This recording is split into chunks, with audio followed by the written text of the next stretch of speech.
Good morning বন্ধুরা, কেমন আছো তোমরা সবাই? আশা করছি তোমরা সবাই খুব ভালো আছো, সুস্থ আছো। আমি খুব ভালো আছি, আমার ফ্যামিলির সবাই খুব ভালো আছে।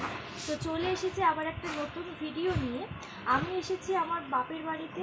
আজকে আমার বাপের বাড়িতে বড় ঠাকুরের পুজো, তো সমস্ত কিছুই তোমাদের সাথে শেয়ার করবো। আশা করছি তোমাদের এই ভিডিওটা খুব ভালো লাগবে।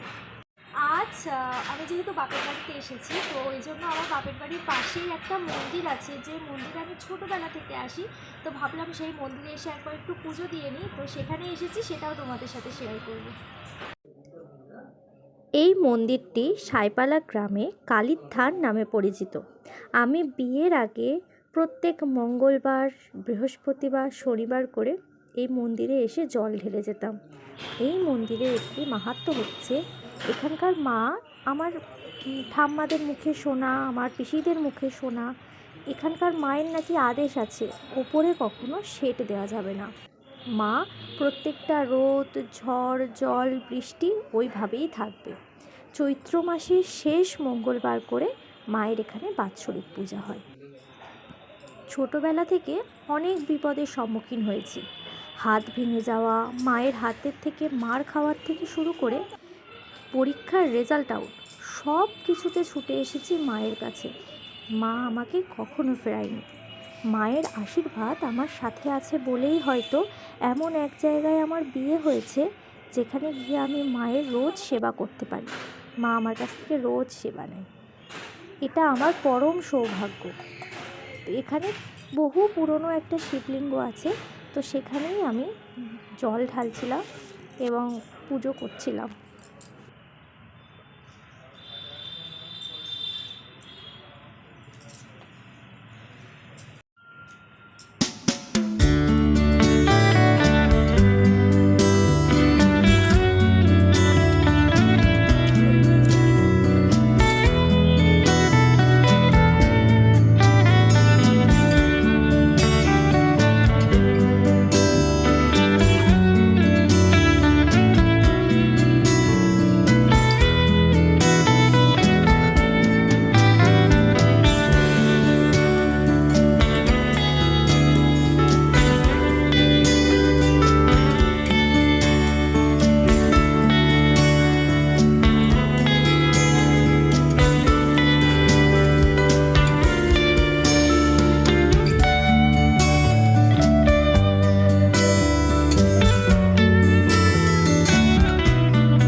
পাশেই ছিল একটি শিব মন্দির। এই শিব মন্দিরটা না আগে ছিল না। এই 10-12 বছর মতন হলো এই শিবলিঙ্গটা এখানে নতুন করেছে।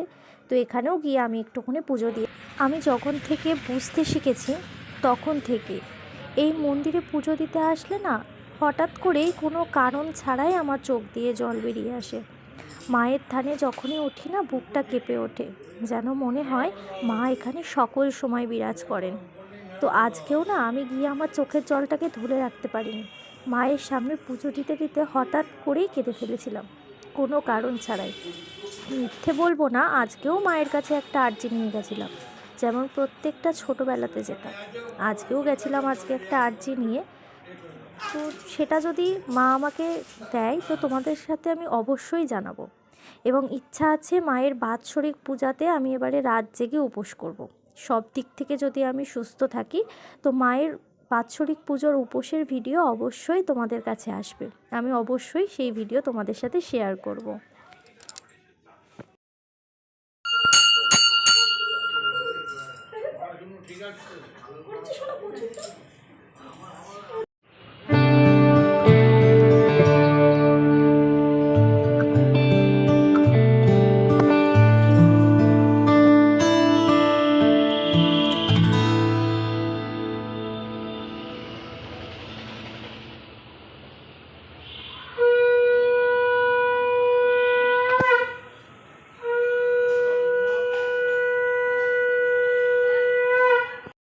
মন্দির থেকে বাড়িতে চলে এসেছি, আর বাড়িতে শুরু হয়ে গিয়েছে বড় ঠাকুরের পুজোর গোছান গাছান। চলো সবটা তোমাদের সাথে শেয়ার করছি।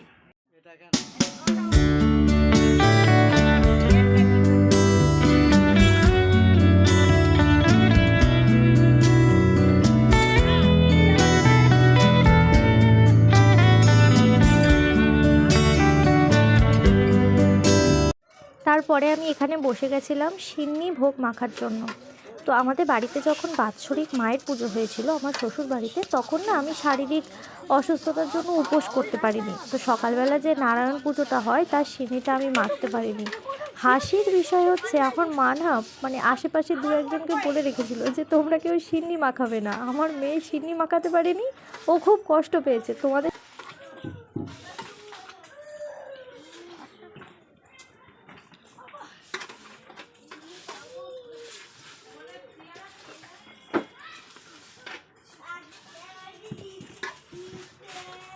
কৃষ্ণাকে চলে আসার পরে ফোন করেছিলাম, কৃষ্ণা এখনো ভালো হয় না।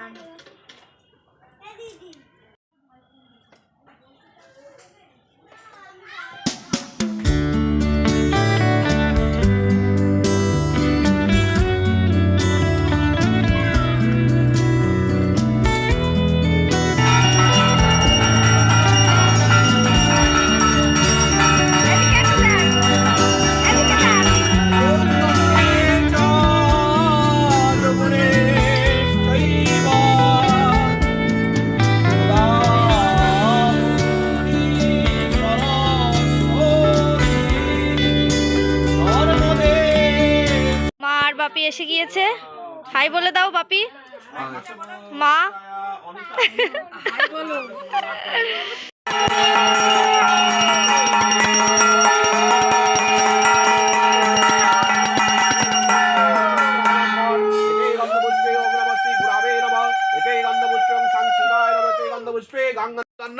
ओं नमः श्री सूर्याय नमः ओं रक्तम्बुजाशशं मशेषकण सिन्धुभानु समस्त जगतं दीपं भजामि। পথ কমলার বৃন্দাবনে বন্দিলাম রাধা শক্তি আর সকলের পার পদ্মে করিলাম নতি। সূর্য পুত্র শনিশ্চর কয় ভারতী শ্রীহরি নামেতে এক আছিল ব্রাহ্মণ করিতে ব্রাহ্মণ সেবা দ্বিজতার।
सगित बिल्वत्र ओम रविद्राय स्वाहा ओम सगित बिल्वत्र ओम मंगलग्राय स्वाहा ओम सगित बिल्वत्र ओम बुधग्राय स्वाहा ओम सगित बिल्वत्र ओम बृहस्पतिग्राय स्वाहा ओम सगित बिल्वत्र ओम शुक्रग्राय स्वाहा पदं सदा संस्कृत ओम विष्णवे नारायणाय स्वाहा ओम प्रजापति स्वाहा ओम बाबा गुरुराज स्वाहा ओम भूर्भु स्वाहा।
সারাদিনের ভিডিও। আশা করছি তোমাদের ভিডিওটা খুব ভালো লেগেছে।